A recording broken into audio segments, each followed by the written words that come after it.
cruz é um confronto para mim.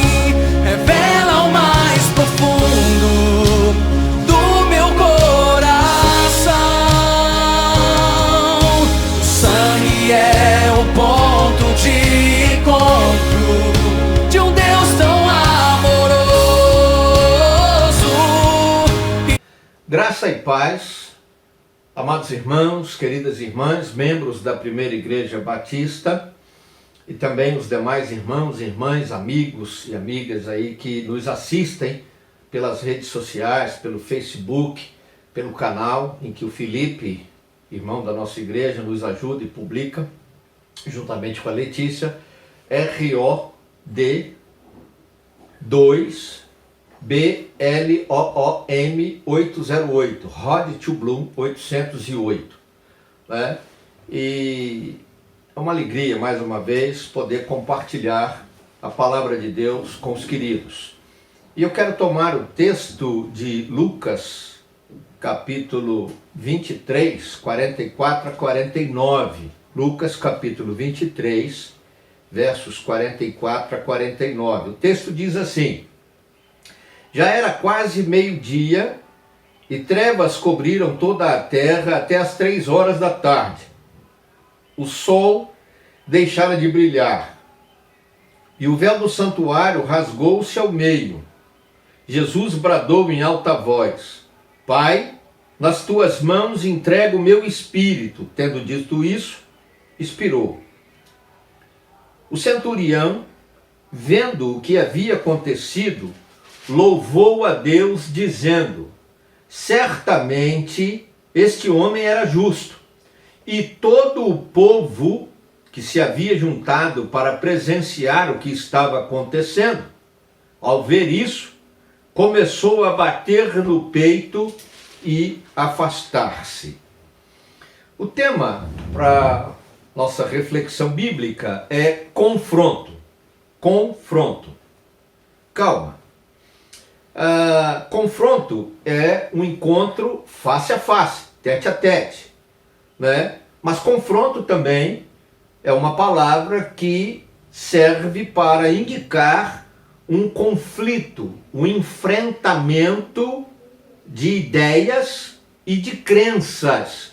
Pode ser ideias, ideologias ou crenças religiosas. Pois bem, estava outro dia no meu carro, eu precisei tirar o carro da garagem para a esposa lavar ali à frente, e eu estava ouvindo no pendrive do carro uma música do Ministério Atitude, lá do Rio de Janeiro, pastor Josué Valandro Júnior, e a música chama Ponto de Encontro. E no estribilho da música, num determinado momento, ou numa ponte, a música diz assim: a cruz é um confronto para mim, revela o mais profundo do meu coração. O sangue é o ponto de encontro de um Deus tão amoroso e eu. Ouvindo essa música, e depois eu coloquei em casa, no meu computador, para ouvir quando eu entrei aqui no meu escritório, e eu fiquei pensando nisso, e eu lembrei, lá dentro do carro, e depois aqui, ouvindo no escritório, do centurião, esse indivíduo de quem a Bíblia fala aqui, em Lucas 24, verso 47, que quando viu o que havia acontecido, ou seja, o momento exato ali da morte de Jesus, quando ele disse: Pai, nas tuas mãos entrego o meu espírito, e tendo dito isso, morreu, expirou, o homem louvou a Deus, dizendo: certamente este homem era justo. Ele disse isso se referindo a Jesus. Na minha opinião, creio, ali houve um confronto de crenças. Ele era um centurião romano, chefe de uma centúria, 100 soldados num destacamento que estavam sob o seu comando, e ele foi colocado ali com o seu destacamento para vigiar, observar tudo o que estaria acontecendo ali naquele momento da crucificação de Jesus. E algumas coisas importantes eu destaco aqui nesse texto. Começamos pelo verso 46. Jesus bradou em alta voz: Pai, nas tuas mãos entrego o meu espírito. E depois de dizer isso, ele morreu. O primeiro fato que eu destaco é que Jesus morreu para nos salvar. Verso 46, como disse. E a Bíblia vai dizer para a gente que Jesus morreu de forma voluntária, altruísta, em nosso favor, em nosso lugar, para ser o nosso Salvador e Senhor. O Salmo 40, verso 7, uma profecia messiânica de Davi, ele fala disso. Estava escrito no rolo de Deus, no propósito eterno de Deus, mas Jesus voluntariamente se apresenta para morrer por nós. Hebreus capítulo 10, verso 9, ressalta essa mesma ideia, de que Jesus se apresentou a Deus voluntariamente para vir ao mundo, encarnar como homem, abrir mão de algum dos seus atributos divinos, limitando-se, de certa forma, à natureza física, à humanidade, para morrer em nosso lugar, para nos salvar, para perdoar os nossos pecados e para nos garantir a certeza da vida eterna com Ele no céu. Jesus não era obrigado a morrer por nós. E Jesus não era culpado de nenhum pecado, a Bíblia diz isso, para que ele pudesse sofrer a crucificação. Ele quis morrer por nós para nos salvar. Outra coisa que eu destaco é justamente sobre a morte de Jesus. Essa morte deve, então, como ele não era culpado, como ele não tinha uma obrigação efetiva, e como ele não havia cometido nenhum pecado, crime que o fizesse merecedor dessa morte, é justamente o fato de que a morte de Jesus deve nos levar então a esse confronto, e eu diria que é um confronto espírito-existencial, principalmente no que diz respeito às nossas crenças.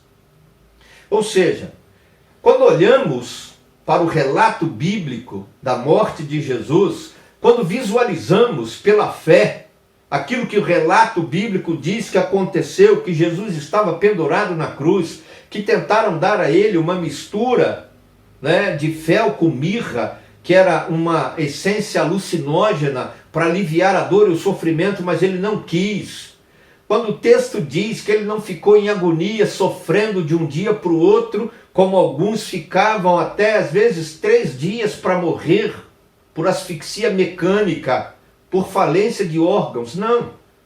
A Bíblia diz que ele decidiu morrer. O Evangelho de João diz que Jesus, olhando e vendo que tudo que estava profetizado em relação a ele e a sua morte havia se cumprido, ele diz, né, é chegada a hora. Pai, em tuas mãos entrego o meu espírito.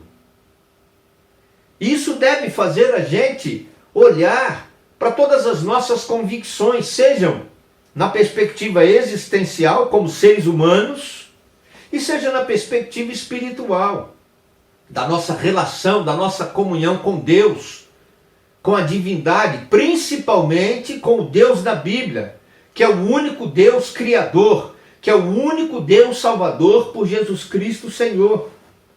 Foi essa experiência daquele centurião que, servindo ao exército romano, ao império, ele era de certa forma obrigado a venerar o imperador. Perdão, a saudação era Ave César, e era a saudação dos gladiadores, né? Ave César, aqueles que morreremos te saúdam, antes de entrar na arena. Né? E aquele homem estava ali, vendo aquilo tudo que aconteceu, e aí o texto diz, ele louvou a Deus. Jesus é o Filho de Deus, o Salvador, não era um criminoso. E é por isso que ele confirma e ele afirma, certamente este homem, ou seja, Jesus, era justo. E ele fez isso com louvor, num gesto de adoração. Aquilo que antes era devotado para o império, aquilo que antes era voltado para o imperador, agora foi para Deus, o único Deus vivo e verdadeiro. Ele foi confrontado nas suas crenças, ele foi confrontado na sua ideia, no seu pensamento, na sua religiosidade, ele foi confrontado na sua espiritualidade. E isso fez com que ele reconhecesse em Jesus o Salvador de Deus, o justo de Deus, que morreu na cruz para nos salvar. E é por isso que eu destaco também, já agora, não o verso 47, mas o 48, o fato da necessidade de eu e você também sermos confrontados. Por isso o tema, confronto. Porque se a gente ler o texto, você vai observar no verso 48 que todo o povo que havia juntado para presenciar o que estava acontecendo, ao ver o que aconteceu ali, a morte de Jesus, a atitude do centurião, começou a bater no peito e a afastar-se daquele local. Isso é muito interessante, porque a morte de Jesus é sim, deve ser sim, um confronto, mas um confronto que exige de nós uma tomada de posição, de arrependimento do pecado, de fé em Jesus. Se esse confronto abala a nossa crença, a nossa espiritualidade, a nossa religiosidade, ele exige de nós ao mesmo tempo uma tomada de decisão por fé, crendo como aquele centurião passou a crer que Jesus era o justo de Deus e que não merecia ter morrido. Mas como eu disse, lá no verso 46, ele morreu voluntariamente, porque quis, para ser o nosso Salvador e Senhor, para perdoar os nossos pecados. As pessoas que estavam ali, diz o texto, que presenciaram tudo aquilo, elas foram confrontadas e elas batiam no peito. E a palavra que é traduzida no texto, a expressão traduzida no texto por bater no peito, traz a ideia que havia sim um sincero e profundo arrependimento do pecado cometido por aquilo que fizeram, ou seja, por pedir a crucificação de Jesus, como se eles fossem um criminoso. Batiam no peito com forte emoção, mas também com profunda comoção, levados ao entendimento e à fé de que só Jesus Cristo salva. Só o sangue de Jesus purifica do pecado, porque só Ele morreu justo, sem cometer pecados, em nosso favor, para perdoar os nossos pecados e para nos salvar. Você não se sente confrontado agora? Ao ler a Bíblia, ao projetar na sua mente o ocorrido ali em Jerusalém, no Monte da Caveira, no Gólgota, Jesus pendurado naquela cruz, se esvaindo, se esgotando em sangue. E quando o seu lado foi perfurado, saiu água. Mas ele fez isso por amor, porque desejou e deseja ser o seu Salvador, o Senhor da sua vida, como é o meu Salvador e Senhor. Porque Ele deseja confrontar você nas suas crenças religiosas, na sua espiritualidade, exigindo de mim, de você, de nós, um profundo e sincero arrependimento, batendo no peito, reconhecendo que pecamos e pedindo a Ele perdão, pedindo a Ele que nos dê a graça da salvação e nos conceda a vida eterna espiritual com Ele na glória celestial. Se esse é o desejo do seu coração, se este confronto abalou você, se você tem o desejo agora de bater no peito e confessar os seus pecados e pedir perdão a Deus, pedir a salvação de Jesus, faça isso. Eu quero orar com você. Pai, em nome de Jesus, que haja realmente sinceridade, profundo e sincero arrependimento no coração de todos os queridos que nos assistem, mas que ajoelhados ou de pé ou sentados, batem no peito agora, reconhecendo que somos pecadores e pedindo o teu perdão, abrindo o coração para receber do Senhor, pelo arrependimento e pela fé em Jesus, a graça da salvação, o perdão do pecado, a vida eterna no céu com Jesus. Eu abençoo a vida dos queridos que fizeram essa oração. Eu abençoo agora a vida de todos os que assistem esse vídeo, em nome de Jesus. Abençoo a casa deles, a família, e peço que o Senhor estenda para eles também a graça da salvação, quebranta o coração de cada um com o teu Espírito Santo. E aqueles que fizeram essa oração agora, batiza, Senhor, e sela com o teu Espírito para o dia da redenção em Cristo Jesus.